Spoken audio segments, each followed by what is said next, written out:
நன்றி. இது கர்த்தர் உண்டு பண்ணின நாள். இதிலே களி கூர்ந்து எத்தனை பேர் சந்தோஷமா இருக்கீங்க? நிறைய பேருக்கு வீட்டுக்கு போய் சமையல் பண்ண வேண்டியதில் அதனால கொஞ்சம் சந்தோஷமா இருக்கும். அப்படிதானே? கர்த்தருடைய ஆலயத்திற்கு போவோம் வாருங்கள் என்று அவர்கள் எனக்கு சொன்ன போது நான் எப்படி இருந்தேன்?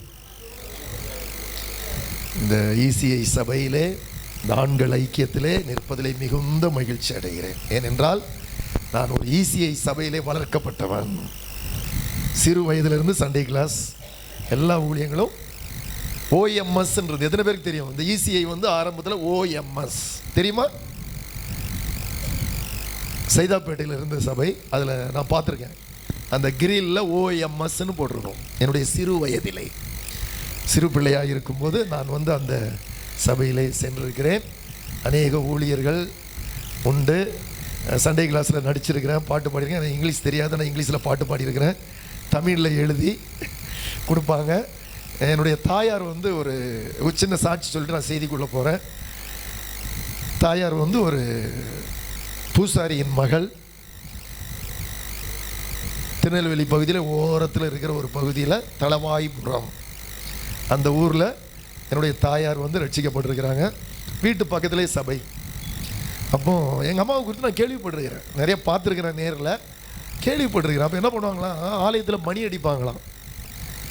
என்ன பண்ணுவாங்களாம், மசாலா அரைச்சிக்கிட்டு இருப்பாங்களாம் அம்மியில். அப்படியே மூடி வச்சுட்டு என்ன பண்ணிடுவாங்களாம், ஆலயத்தில் போய் உட்காந்துருவாங்களாம். அப்படியே அவங்க எங்கள் தாயாருடைய குடும்பத்தில் எங்கள் அம்மா தான் ரட்சிக்கப்பட்டிருக்காங்க.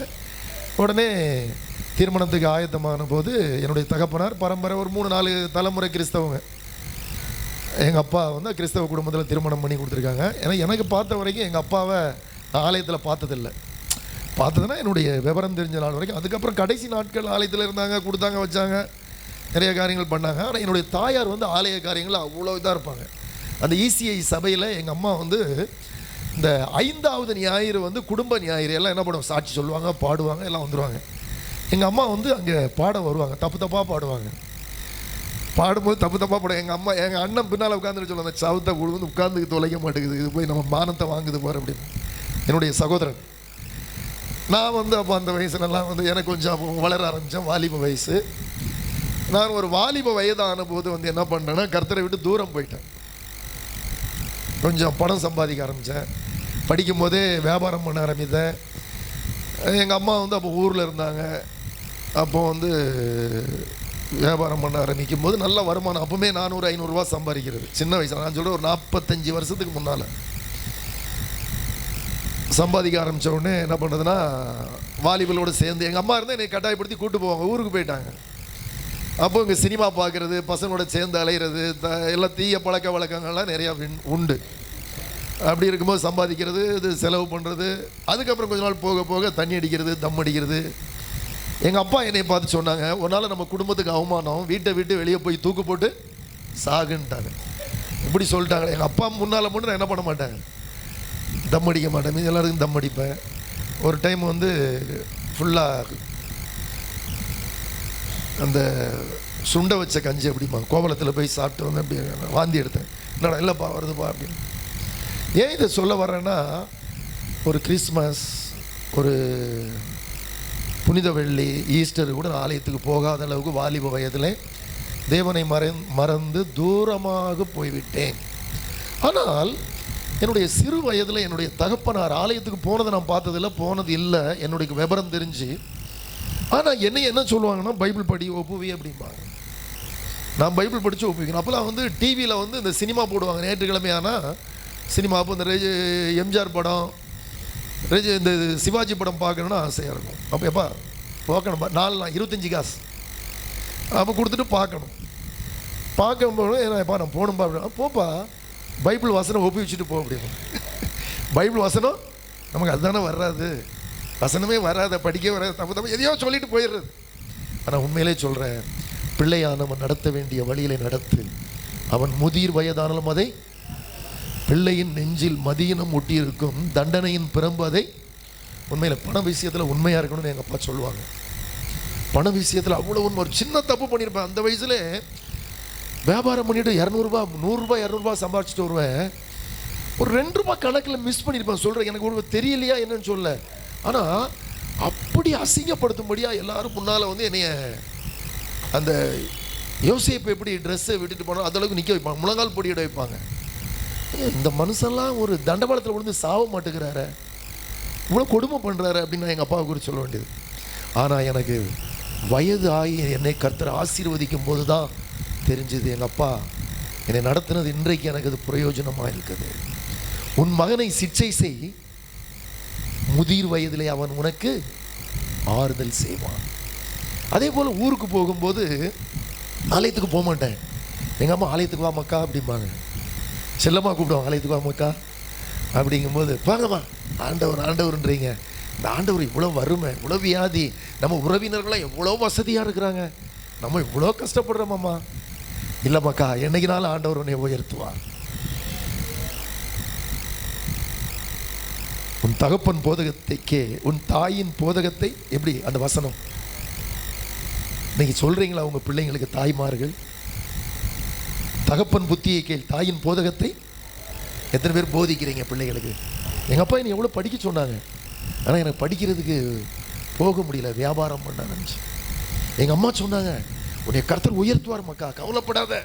இன்றைக்கு உங்கள் பிள்ளை படிக்கலைன்ட்டு அடுத்த பிள்ளைகளை சொல்லி நீங்கள் இது பண்ணுறீங்களா? இல்லை. நான் இன்றைக்கி நான் பார்க்குறேன், சாட்சியை சொல்கிறேன், எதுக்கு இது பிரயோஜனமாக இருக்கும் உங்களுக்கு. கர்த்தர் என்னை ஆசீர்வதி. நான் நினச்சேன் எனக்கெல்லாம் திருமணம் ஆகுமா, ஒரு 35 வருஷத்துக்கு முன்னால் எனக்கெல்லாம் திருமணம் ஆகுமா? நான்லாம் இந்த சமுதாயத்தில் ஓரளவுக்கு இருப்பேன், நான் படிப்பு இல்லை, பேக்ரவுண்ட் இல்லை, ஒன்றும் இல்லை. ஆனால் கர்த்தர் என்னை ஆசீர்வதித்து சென்னையில் மெயின் இடத்துல ஒரு கடையை கொடுத்து, அந்த கடையை கட்டி அதில் கீழே கடை, மேலே வீடு, ப்ரேயர் ரூம், 3 பிள்ளைகள், 2 பிள்ளைங்க வந்திருக்காங்க. ஆராதனை நடத்தினவர் தான் மூத்த மகன், அடுத்து இன்னொரு பையன் ஜோசப் வந்திருக்கிறான். இன்றைக்கு 3 பேரும் நல்லா படித்து உயர்ந்த நிலையில் இருக்கிறாங்க. 3 பேருக்கு திருமணம். போன டைம் வரும்போது பையனுக்கு திருமணம் ஆகலை, இந்த ட்ரிப் திருமணம். அதே மாதிரி ஜான் கிறிஸ்டோபர், அவருக்கும் திருமணம் ஆகலை, திருமணமாக இருக்கு. செல்வராஜ் மகள் தேடிக்கிட்டே இருந்தாங்க, இப்போ நல்ல திருமணம் நடந்திருக்கு. அதனால் கர்த்தருக்கு மகிமை. என் கர்த்தருடைய ஆலயத்தின் மித்தம் உனக்கு நன்மை உண்டாக தேடுவேன். அல்லேலூயா. எனக்கு கர்த்தர் செய்த நன்மைகளை சொல்ல முடியாது, அந்த அளவுக்கு அவர் என்னை ஆசீர்வதித்தார். அந்த ECI சபையில் நான் வளர்ந்து பின்மாற்றத்தில் போய் எவ்வளோ நாள் ஆலயத்துக்கு போகாமல் இருந்தேன். எஸ்ரா சர்க்குனுடைய மச்சான், அவருடைய மனைவியினுடைய தம்பி பாஸ்டர் இருந்தார் வந்திருக்கும்போது, அப்போ அந்த வீட்டில் உள்ளவங்க போவாங்க, நான் போக மாட்டேன், தம் அடிச்சுட்டு இருப்பாங்க. பிரதர் நீங்கள் ஆலயத்துக்கு வாங்க பிரதர், நல்லா தம் அடிப்பேன், சினிமா பார்ப்பேன், கெட்ட வார்த்தை வாயில் வரும், வாங்க பிரதர், கேரள் ரவுண்டுக்கு வாங்க பிரதர். என்னடா இவர் வற்புறுத்தி கூப்பிட்றாருன்ட்டு என்ன பண்ணுறது? நைட்டு 4 வீட்டில் பாடுறது, 5ஆவது வீட்டு போவாங்க, சிகரெட் பாக்கெட்டில் இருக்கும், ஃபுல்லாக சிகரெட் அடிச்சுட்டு தான் போவேன். அடுத்த வீட்டுக்கு போகும்போது சொல்லுவோம், ஏய் படா நாருது, சண்டே கிளாஸில் பழகிற பசங்க இருப்பாங்க. இப்படி இருந்த என்னை தான் இயேசு மாற்றினார். அந்த கடை முன்னால் நின்று, அந்த கடை முன்னால் ஒரு 4 அடி இருக்கும். அப்போ ஒரு நாள் நான் அந்த கடை முன்னால் அப்படியே அந்த நேபுகாத்நேச்சார் உலாவுன மாதிரி, நம்ம சும்மா இருந்தாலும் அடுத்தவன் சும்மா இருக்க மாட்டான். பிற நீ முகஸ்துதி பண்ணுறவன் காலுக்கு வலை வைக்கிறான். எல்லா மனுஷனாலும் புகழப்படும் போது திறமசாலி சம்பாரிச்சிட்டான் பாரு, எப்படி இருக்கிறான் பாரு, கட்டிட்டான் பாரு, தப்பாடுறா ஒன்றுமே இல்லாமல் இருந்தான், அந்த என்ன பண்ணிட்டான், இடத்த வாங்கிட்டான், வீட்டை கட்டிட்டான், இப்படி ஆகிட்டான் பாருறா. அப்போ நமக்கு கொஞ்சம் என்ன வந்துடும், ஒன்று என்ன பண்ண ஆரம்பிப்போம், காலர்லாம் கரெக்டாக இருக்கா, நல்லா என்ன பண்ண ஆரம்பிச்சிருவோம், நடையே கொஞ்சம் எப்படி இருக்கும், வித்தியாசமாக இருக்கும்ல, கொஞ்சம் பெருமை வந்துடும். ஆனால் அன்னைக்கு நான் அப்படி போகும்போது நான் நல்லா பாடுவேன், ஆண்டவர் நல்லா துதிப்பேன், ஸ்தோத்தரிப்பேன், சினிமா பாட்டு பாடி அந்த அளவுக்கு அதிகமாக பாடுறது. ஆனால் கர்த்தர் என்னை மாற்றினார். அரசியல்வாதி பின்னால் அண்ணன் வாழ்க, அண்ணன் தான் இன்னைக்கு முதலமைச்சராக இருக்கிறார். ஆனால் இன்னைக்கு எல்லாத்துலேருந்து, அந்த கட்சியிலேருந்து, ஜாதி சங்கத்திலேருந்து, வியாபாரிகள் சங்கத்திலேருந்து எல்லாம் ரிசைன் பண்ண வச்சார் பல ஆண்டுகளுக்கு முன்பதாகவே. இது உனக்கு வேணுமா, நான் உனக்கு வேணுமா, இது உனக்கு வேணுமா, நான் உனக்கு வேணுமா. கர்த்தர் எல்லாத்தையும் அண்ணன் வாழ்க அப்படின்னு போயிட்டு இருந்தேன், தலைவர் வாழ்க. இன்னைக்கு அப்படிப்பட்டவன் வந்தால் விட, அமைச்சர் வந்தால் விட, அப்படி ஓரமான ஏமாடு நான் ஆண்டவருடைய நாமத்தை தான் உயர்த்திடுவேன். ஏன் தெரியுமா, முற்காலத்தில் நீங்கள் அந்தகாரமாக இருந்தீர்கள், இப்பொழுது கிறிஸ்துவுக்குள் வெளிச்சமாக இருக்கிறீர்கள், வெளிச்சத்தின் பிள்ளைகளாய் நடந்து கொள்ளுங்கள். கர்த்தரை மாறி அப்படி நான் அந்த கடை முன்னால் அப்படியே நடந்து போயிட்டு இருக்கும்போது நமக்கும் கொஞ்சம் வந்துடும்ல, அடுத்த 4 பேர் புகழும் போது நமக்கு என்ன வரும்? இயேசு சொன்னார், எல்லா மனுஷராலும் புகழப்படும் போது உங்களுக்கு. எனக்கு அப்போ என்னன்னா எங்கள் அம்மா சொன்ன வார்த்தை ஞாபகம் வந்தது. அது மட்டும் இல்லை, உபாகமம் 8ஆம் அதிகாரத்தில் அந்த நேரத்தில் பாஸ்டராக இருந்தவர் சொன்னார், ஒருத்தருக்கு வந்து கல்யாணம் ஒரு 35 வருஷத்துக்கு முன்னே நடக்கும்போது, அப்போ பாஸ்டர் அசரியா சத்யகுமார்னு இருந்தார், சிலருக்கு தெரிஞ்சிருக்கும். அவர் ஒருத்தருக்கு கல்யாணம் இது கொடுக்கும்போது கொடுத்தாரு, வாசனத்தை எழுதி கொடுத்தாரு. என் சாமர்த்தியமும் என் கைபலனும் இந்த ஐஸ்வர்யத்தை எனக்கு சம்பாதித்து தந்ததுன்னு உபாகமம் 8ஆம் அதிகாரத்தில் வாசிக்கலாம். வாசிக்க வேண்டாம், அது இருக்கிற செய்திக்குள்ளே போல. என் சாமர்த்தியமும் என் கைபலனும் இந்த ஐஸ்வர்யத்தை எனக்கு சம்பாதித்து தந்தது என்று உன் இருதயத்தில் சொல்லிக் கொள்ளாமல் இருக்க எச்சரிக்கையாயிரு. இவைகளை சம்பாதிக்கிறதற்கான பலனை உனக்கு கொடுத்தவர் யார்? உன் பிதாக்களுக்கு ஆணையிட்டு கொடுத்தேன்.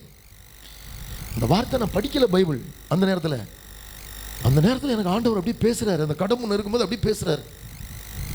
அப்படியே பேசும்போது எனக்கு அப்படியே, ஏன்னா என் கூட ஓடி வந்தவங்க, என் கூட வந்தவங்க, நல்ல பட்டம் படித்தவங்க, பல லட்சம் ஊரில் இருந்து கொண்டு வந்தவங்க ஒன்றும் இல்லாமல் இழந்து போனார்கள்.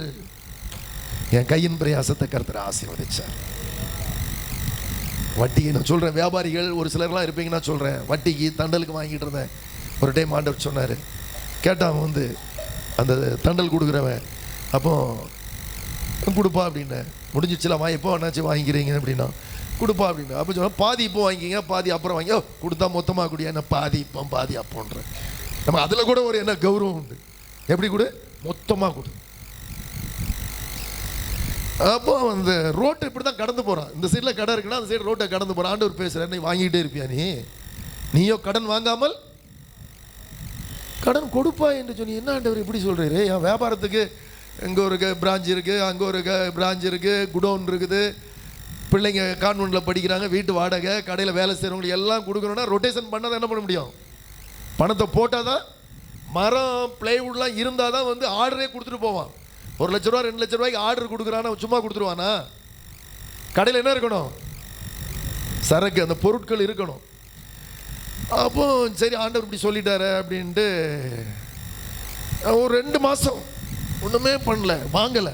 கொஞ்சம் இதனால நல்லா பாடுவேன், துதிப்பேன், ஸ்தோத்திரிப்பேன், சபையில் மாலையிலேயும் ஆராதனைக்கு ஓடிடுவேன். வீட்டு கூட்டம் நடக்கும், 5 மணிக்கு வீட்டை கூட்டம் முடிச்சுட்டு உடனே சபையில் ஆராதனை மாலை நடக்க ஓடிடுவேன். அது ஏதாவது ப்ரேயர் இருந்தால் ஓடிடுவேன். இசிஐ சபையில் தான் நடந்தது எனக்கு திருமணமானது. இசிஐ சபையில் தான் வந்தேன். இசிஐ சபையில் ஞானஸ்தானம் எடுத்தேன், கிளை சபையில் தான் ஞானஸ்தானம் எடுத்தேன். எங்கள் அம்மாலாம் எங்கெங்கேயோ போய் ஆரம்பித்த சபையில் நான் செய்தி கொடுக்கும்படி, ஆண்கள் ஐக்கியத்தில் செய்தி கொடுக்கும்படி கர்த்தர் என்னை பயன்பட சொல்லுவாங்க. உங்கள் அம்மாலாம் அங்கே வந்து தான், உங்கள் அம்மாலாம் அங்கே வருவாங்கடே, இங்கேருந்து போனவங்க எத்தனையோ பேர் சொல்லும் போது அப்போ தான் நான் கேள்விப்பட்டிருக்கிறேன். ரொம்ப சந்தோஷமாக இருக்கும். ரொம்ப ஒரு டைம் நான் போயிட்டு இருக்க ஒரு சபைக்கு செய்தி கொடுக்காங்க, சொல்கிறாங்க, உங்கள் அம்மா அங்கே போய் ஆரம்பித்தவங்கடா, இந்த பாட்டை உங்கள் அம்மா பாடினாங்கடா. அப்படியா? பழைய பாட்டா இது? எங்கள் அம்மா பாடினாங்கடா. ட்ரெயினில் போகும்போது கர்த்தருடைய வார்த்தையை அறிவிச்சுக்கிட்டு போயிட்டு இருக்கிறேன். சாதாரண ட்ரெயின் தெரியும் உங்களுக்கு, இங்கேருந்து திருமால்பூர்லேருந்து அரக்கோணத்துலேருந்து சாதா லோக்கல் ட்ரெயின் ஏறி ஏறி போயிட்டே இருப்போம், ஓடி ஓடி ஓடி வார்த்தையை. அப்போ தான் அந்த வார்த்தைகள்லாம் ஞாபகத்துக்கு. எங்கள் அம்மா வந்து என்னைய உத்தமனாக இருக்கணும்னு அவளை விரும்பினாங்க. ஆனால் இன்றைக்கி என்னை நான் ஊழியக்காரனாக வரணும்னு ஆசைப்படல. நல்லா வியாபாரம் பண்ணணும், நல்லா அந்த படத்தை பார்த்து பார்த்து அவனுக்கு போடுற மாதிரி ப்ரைஸ் லைட் போடணும், மோதிரம் போடணும், செயின் போடணும், எப்படி இருக்கணும், நல்லா இருக்கணும்னு ஆசைப்பட்டேன். ஆனால் வந்தது எல்லாம். ஆனால் எல்லாவற்றையும் அனுபவிக்க எனக்கு அதிகாரம் உண்டு. எல்லாம் நான் அடிமை கிடையாது. நிறைய வசனம் என் மூலமாக பேசுவேன். அதே மாதிரி கெட்ட வார்த்தை வாயில் அதிகமாக வரும், அப்படி பேசுவேன். அப்போ நினைப்பேன் நானே, ஐயோ நம்ம ஊரில் இருந்து யாராவது சொந்தக்காரங்க வந்தால் நம்மளை எப்படி நினைப்பாங்க, நம்ம இப்படி பேசுகிறோம், நம்ம குடும்பத்தில் யாரும் இப்படி பேச மாட்டாங்களே, எனக்குள்ளே இருக்கும். ஆனால் வேத வசனம் ஒரு நாள் இதே போல் பேசிக்கொண்டிருக்கும் போது ஒருவன் தான் தெய்வ பக்தி உள்ளவன் என்று சொல்லிக்கொண்டும் தன் நாவை அடக்காமல் இருந்தால் அவனுடைய தெய்வ பக்தி வீண். கெட்ட வார்த்தை ஒன்று உங்கள் வாயில, அதுல இருந்து கர்த்தர் மாற்றினார். ஞாயிற்றுக்கிழமானா சபை 10:30 முடிஞ்சிடும், 8:30 to 10:30. என் மனைவியை வீட்டில் கொண்டு விட்டுட்டு, சைக்கிளில் விட்டுட்டு நேரம் ஓடி ஒரு 2 கிலோமீட்டர் அங்கே வந்து தான் கடையை திறப்பேன். அந்த அளவுக்கு இருப்பேன். அப்போ ஆண்டவர் பேசினார், 6 நாள் வேலை செய்து 7வது நாளில், அது யாருடைய நாள்? கர்த்தருடைய நாள். அப்படி இருக்கும்போது என்ன ஆண்டவரே இவ்வளோ வருமானம் போயிருமே அப்படின்னு அவன் உடனே டக்குன்னு கடையை மூட ஆரம்பித்தேன். எத்தனை பேர் சொன்ன பைத்தியக்காரன்டா என்ன வியாபாரம் ஆகுது இப்போ, இந்த நேரத்தில் போய் இப்படி தான் பிரான்ச் ஆரம்பிக்கிறான், நல்லா வளர்ந்துக்கிட்டு வர்றான், அறிவு இருக்கா உனக்கு? ஆனால் நான் கர்த்தருடைய வார்த்தைக்கு கீழ்ப்பிடிச்சேன். உண்மையிலே சொல்கிறேன், என்னை சொன்னவங்கெல்லாம் ஒன்றும் இல்லாமல் இருக்காங்க. ஆனால் இன்றைக்கி என்னை கர்த்தர் ஆசீர்வதிச்சு, பிள்ளைகளை கொடுத்து, குடும்பத்தை கொடுத்து ஆசீர்வதிச்சு, நான் நினைக்கிறதற்கும் வேண்டிக் கொள்ளுகிறதற்கும் அதிகமாய் செய்தார். உமக்கு பயந்தவர்களுக்கும் மனுப்புத்தருக்கு முன்பதாக உம்மை நம்பி இருக்கிறவர்களுக்கும் நீர் உண்டு பண்ணி வைத்திருக்கிற உம்முடைய நன்மை எவ்வளவு பெரியது. இந்த வசனங்கள்லாம் என்னுடைய வாழ்க்கையில் ரொம்ப நிறைய காரியம் நான் சொல்ல சாட்சி சொல்லிட்டே இருக்கலாம். நான் செய்திக்கு முக்கியத்துவம் கொடுக்க வேண்டும். பாடல்களை கேட்டு சற்று முன் பாடிட்டு இருந்த சில பாடல்கள் ஞாபகம் எனக்கு வருது. ஃபாதர் நான் சொன்ன தலைவர்களை தூக்கி வைக்கிறது மேலே அப்படின்ட்டு அப்போ தான் கர்த்தர் என்னை இது பண்ணார். ஃபாதர் பெர்க்மான்ஸ் வந்து ஒரு 25-28 ஆண்டுகளுக்கு முன்பதாக பீச்சுக்கு வர்றாரு. அப்போ சரி அவருடைய வார்த்தையை கேட்கலான்னு போனால் பாட்டு பாடிக்கிட்டே இருக்கார், ஓடுறாரு. நான் இந்த ஆள் பைத்தியக்கார மாதிரி அங்கேயும் இங்கேயும் ஓடுறான், பாடிக்கிட்டே இருக்காரு. நான் வீட்டுக்கு வந்துட்டேன். அப்புறம் எங்கள் பாஸ்டர் ஒரு நாள் கூப்பிட்டாங்க.